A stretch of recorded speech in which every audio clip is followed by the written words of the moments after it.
بسم اللہ الرحمن الرحیم۔ میرے محترم بھائیوں اور دوستوں، اپنے خطبات میں حضرت شیخ عبد القادر جیلانی رحمہ اللہ فرماتے ہیں کہ میں نے 100 اللہ والوں کی خدمت کی اور 100 اللہ والوں سے فیض حاصل کیا، اور ان لوگوں کی طرف سے مجھے بڑی بڑی دقتیں سامنے آئی اور مجھے بڑی بڑی تکالیف ہوئی اور مجھے برا بلا کہا گیا، اور یہاں تک کہ بعض اللہ والوں نے مجھے اپنے در سے نکال دیا، لیکن میں نے کسی کی بات کا برا نہیں مانا، سب کی کڑوی اور سخت باتوں کو برداشت کیا۔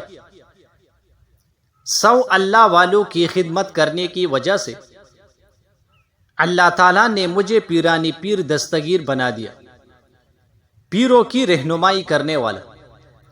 اللہ تعالیٰ نے بزرگوں کی خدمت میں بڑا اثر اور بڑے فائدے رکھے ہیں۔ اللہ کے نام کا رعب دشمن پر۔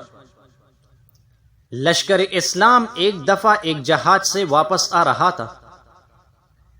ایک جگہ گنے درخت تھے جہاں سب نے جناب نبی کریم علیہ السلام کی اجازت سے کلولا کیا۔ جناب نبی کریم علیہ السلام نے بھی ایک جگہ منتخب کی اور استراحت فرما ہوئے۔ صحابہ کرام کچھ فاصلے سے درختوں کے نیچے آرام کر رہے تھے۔ ایک مشرک غورس بن حارث نامی نے جو دیکھا کہ آپ اکیلے آرام فرما رہے ہیں، صحابہ دور ہے، تو موقع سے فائدہ اٹھانے کے لیے اپنی تلوار بے نیام کر لی اور حملہ کے لیے آگے بڑھا۔ اچانک جناب نبی کریم علیہ السلام کی آنکھ کھل گئی اور غورس کو دیکھا کہ وہ تلوار لہرا رہا ہے۔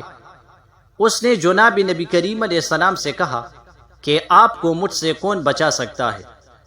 جناب نبی کریم علیہ السلام نے اللہ پر کامل توکل کے ساتھ پورے وثوق و وقار سے فرمایا، اللہ، مجھے میرا رب بچائے گا۔ یہ سنتے ہی غورس پر لرزہ طاری ہو گیا اور تلوار اس کے ہاتھ سے گر پڑی۔ جناب نبی کریم علیہ السلام نے تلوار اٹھا لیا۔ غورس ہیبت زدہ تھا، لیکن جناب نبی کریم علیہ السلام نے اس سے بدلہ نہ لیا، اسے معاف کر دیا اور اسے چلے جانے کی اجازت دے دی۔ جب وہ اپنی قوم کے پاس پہنچا تو بے ساختہ کہنے لگا، وہ جو تمام لوگوں سے بہترین ہے، میں ان کے پاس سے آیا ہوں۔ رزق حرام کی بدبو۔ حضرت حارث محاسبی رحمہ اللہ ایک بار حضرت جنید بغدادی رحمہ اللہ سے ملاقات کے لیے تشریف لائے۔ ان کے چہرے سے معلوم ہو رہا تھا کہ بہت بھوکے ہیں۔ چنانچہ حضرت جنید بغدادی رحمہ اللہ نے کھانا حاضر کرنے کی اجازت طلب کی۔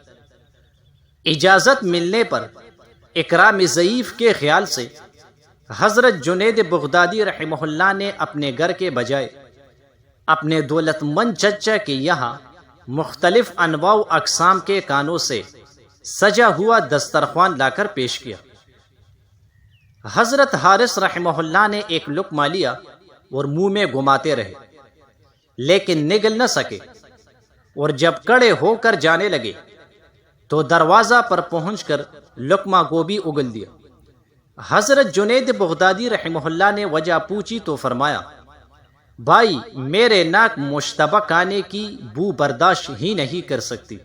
اللہ اکبر۔ جزاک اللہ۔